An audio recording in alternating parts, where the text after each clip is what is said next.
Armstrong was born on August 4th, 1901 in New Orleans, Louisiana, in a neighborhood so helpless it was nicknamed the battlefield.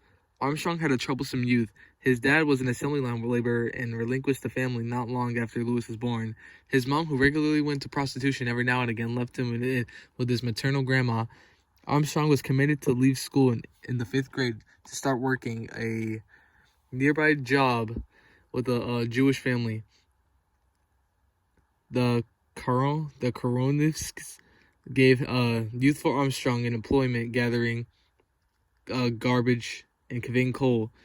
They additionally urged him to sing and frequently welcomed him in their home for meals. On New Year's Eve of 1912, Armstrong discharged his stepfather's firearm noticeably all around New Year's Eve and was captured on the spot. He was shipped off to colored wives of Home for Boys. This is when he started his music career in 1914. The home released him, and he immediately began dreaming of a life of making music. He received musical instruction on the cornet and fell in love with music.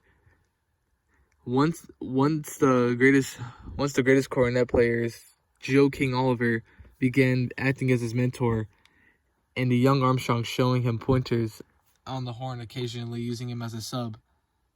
Starting in 1919, Armstrong spent his summers playing on riverboats in a band drove by Fate Marble. It was a riverboat that Armstrong sharpened his music and understanding aptitudes, and at his last had his first experiences with other jazz legends, including Bix Beiderbecke and Jack Terrigan. In his late spring of 1922, he got a call from Oliver to come to Chicago to join his Clary Jazz Band on the second cornet.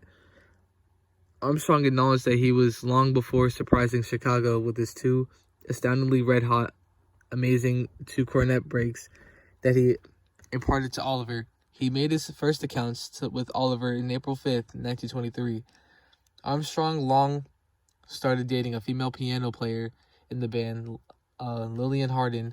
After they wedded in 1924, Armstrong proceeded with a tiresome visiting plan in the last part of the 50s. And it found him in 1959, where he had a coronary failure going into Spoleto, Italy.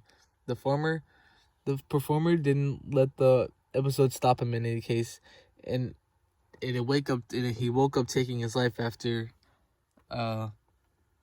playing 300 evenings.